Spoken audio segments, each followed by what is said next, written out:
Hello friends, welcome to Archana's delicious recipes.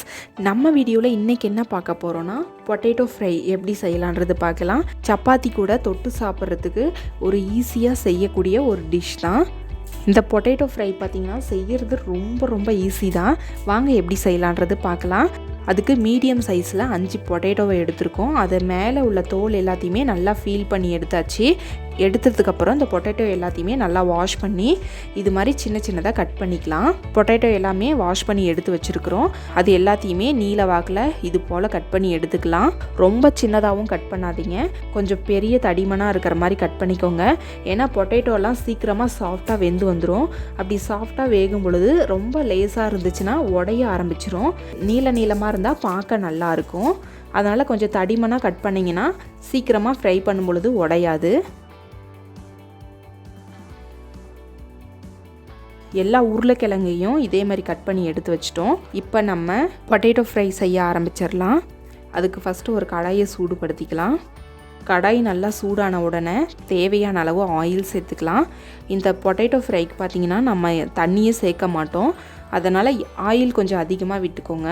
Oil சூடாகி வந்த உடனே 1/4 டேபிள் ஸ்பூன் அளவு சீரகம், கொஞ்சமாக கருவேப்பிலை, காரத்துக்கு தேவையான அளவு பச்சை மிளகாய் சேர்த்துக்கோங்க. இதுக்கு நம்ம மிளகாய் தூள் எதுவும் சேர்க்க மாட்டோம். அதனால் பச்சை மிளகாய் கொஞ்சம் அதிகமாக சேர்த்துக்கோங்க.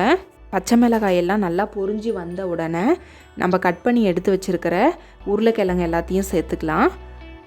சேர்த்துட்டு இது எண்ணெயிலேயே கொஞ்சம் நேரம் மிக்ஸ் பண்ணி விட்டுட்டே இருங்க.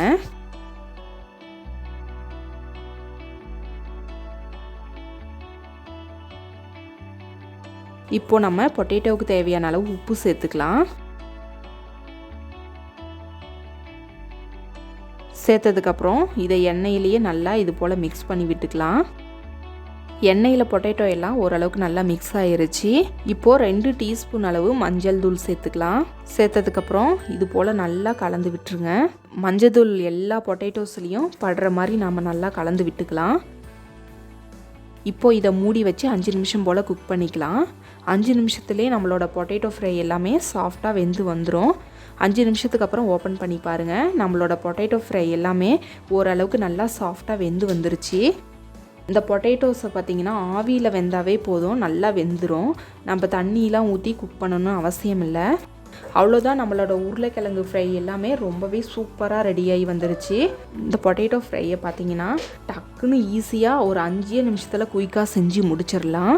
இதை சப்பாத்தி கூட வச்சு சாப்பிட்டங்கன்னா அவ்வளோ டேஸ்ட்டாக இருக்கும்.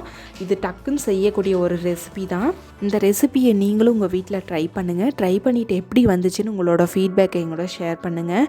இந்த வீடியோ உங்களுக்கு பிடிச்சிருந்தா மறக்காமல் லைக் பண்ணுங்கள், சப்ஸ்கிரைப் பண்ணுங்கள், ஷேர் பண்ணுங்கள்.